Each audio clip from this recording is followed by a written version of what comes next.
Bonjour à tous les auditeurs et auditrices de vipradioonline.fr, ici Jérôme pour un podcast radio RVPB, reportage VIP Pressadom Brandt concernant la fête médiévale Biote et les Templiers, l'héritage du XIIIe siècle qui a donc eu lieu dans la ville de Biote, commune, village, ceux qui veulent, parce que quand même Biote c'est pas très grand, du 31 mars au 2 avril 2023. Nous étions présents dimanche 2 avril, 10 000 personnes étaient réunies sur ces 3 jours de festivités.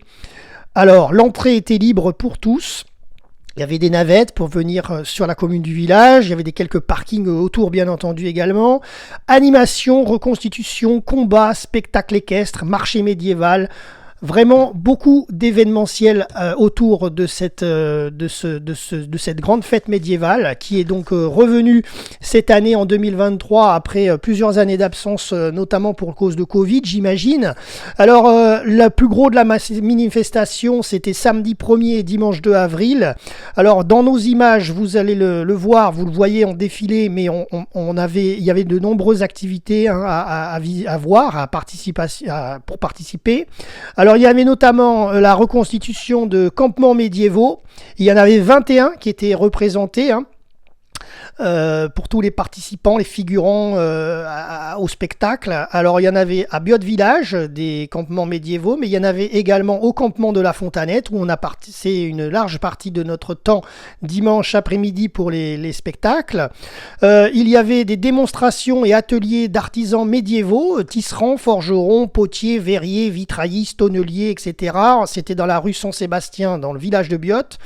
Le marché médiéval avec plus de 50 exposants, ils équipent les équipements, la décoration, l'artisanat, les mets, les breuvages pour ceux qui aimaient la bière également, ça c'était route de la mer. Le village des Loupiaux, c'est les jeux médiévaux en bois pour petits et grands, c'était rue du Portugon dans le village.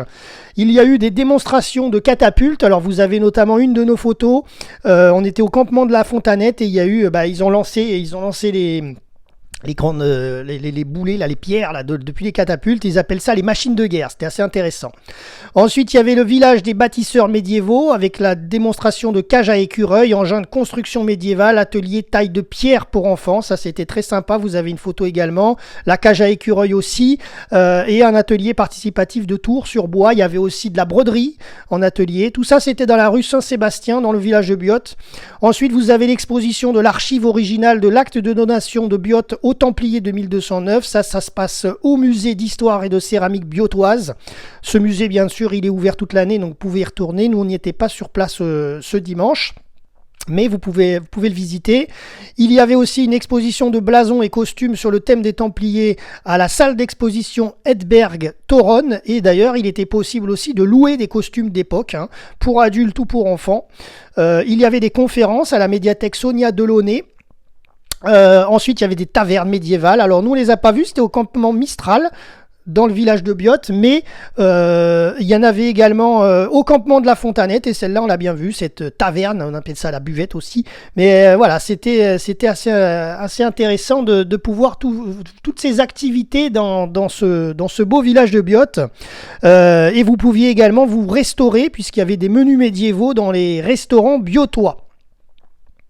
Alors nous, lors de notre reportage VIP Radio, on était présent dimanche 2 avril de 14h à 18h, 18h45. Alors voilà le programme que nous vous avions concocté dans nos images, dans nos photos. Donc il y avait des combats médiévaux à 14h sur la grande place des Templiers. Des spectacles équestres au campement de la Fontanette.